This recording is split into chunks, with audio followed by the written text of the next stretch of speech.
सामान्यांच्या खिशाला आणखी झळ. घाऊक महागाई 42 महिन्यातील उच्चांकी पातळीवर.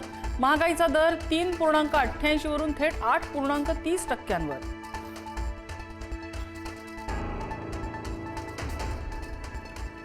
पेट्रोल डिझेलच्या दरात वाढ. पेट्रोल 3 रुपये तर डिझेल 3 रुपये 11 पैशांनी महागलं. आंतरराष्ट्रीय बाजारपेठेत कच्च्या तेलाचे दर कडाडल्यामुळे दरवाढ. वाहनधारकांच्या खिशाला कात्री.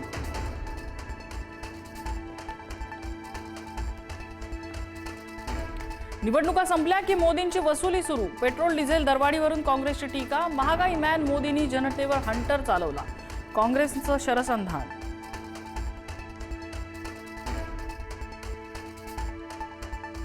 एअर इंडियाचा प्रवास महागला. इंधनाचे दर वाढल्यामुळे विमानाचं तिकीट महागलं.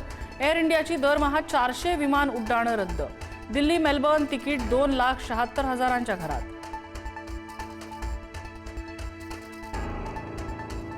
मुंबईत आंबा काजू बागायतदारांचा मोर्चा. निघण्याआधीच आंदोलकांची धरपकड.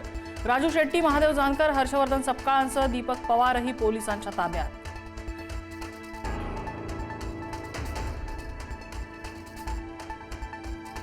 राज्यातील कांदा उत्पादक शेतकऱ्यांना दिलासा. सरकारकडून 12 रुपये 35 पैशांनी कांदा खरेदी सुरू. साताऱ्यात मुख्यमंत्र्यांची घोषणा. ऊस उत्पादकांवरील संकटही दूर करणार असल्याचं आश्वासन.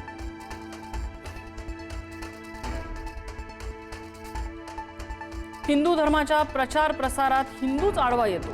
हिंदू आड आल्यावर त्याच्याही डोक्यावर शाई टाकावी लागते. विकास लवांडेंवर केलेल्या शाईफेकीनंतर संग्राम भंडाऱ्यांची प्रतिक्रिया.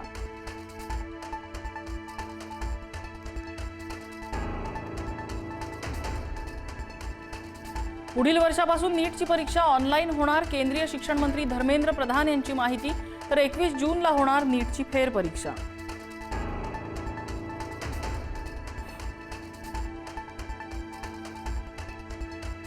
नीट पेपर फुटी प्रकरणातील मनीषा वाघमारेला रात्री उशिरा सीबीआयकडून अटक. बँक व्यवहार आणि कॉल डिटेल्सची तपासणी केल्यानंतर अटकेची कारवाई.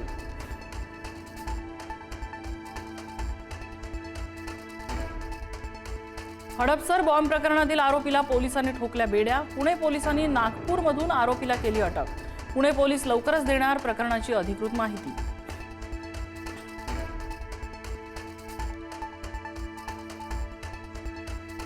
शिवसेना फुटीच्या प्रकरणावर सुप्रीम कोर्टात सुनावणी. ठाकरेंच्या नेत्यांना सुप्रीम कोर्टाने सुनावले खडेबोल.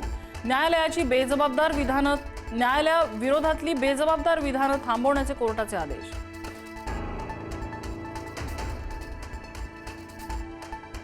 राष्ट्रवादीच्या विलिनीकरणावर शरद पवारांच्या राष्ट्रवादीची पुण्यात बैठक. पुण्यातल्या एका हॉटेलमध्ये पार पडली गुप्त बैठक. अजित पवारांच्या राष्ट्रवादीतल्या घडामोडींवर बैठकीत चर्चा.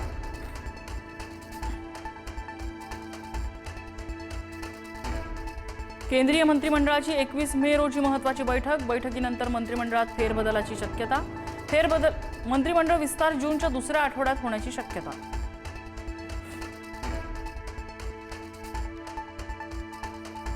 जायकवाडी धरणात 100 दिवस पुरेल एवढाच पाणीसाठा. जायकवाडी धरणात केवळ 41.43% पाणीसाठा. प्रशासनासमोर पाण्याचं नियोजन करण्याचं मोठं आव्हान.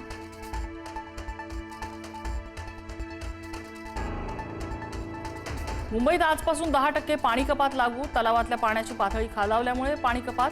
पावसाळ्यापर्यंत मुंबईकरांना करावा लागणार पाणी टंचाईचा सामना.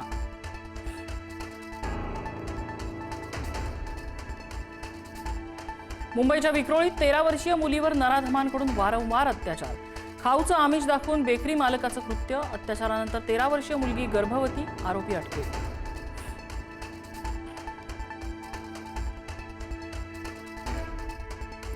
आरएसएसचे सरकार्यवाह दत्तात्रय होसबळेंच्या विधानाचे पाकिस्तानकडून स्वागत. शांतता आणि समृद्धीसाठी संवाद आवश्यक. पाकच्या परराष्ट्र मंत्रालयाचं विधान.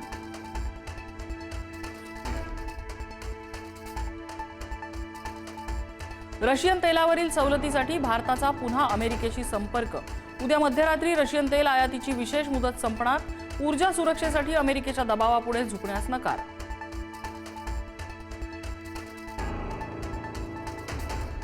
आसाममध्ये पावसाचा हाहाकार. अनेक शहरं पाण्याखाली.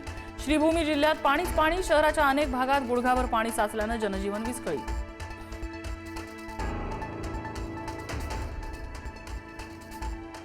मान्सून 48 तासात अंदमानमध्ये दाखल होणार. राज्यात कोकण, मध्य महाराष्ट्र आणि मराठवाड्यात पावसाची शक्यता, तर 5 दिवस उष्णतेच्या लाटेचाही इशारा.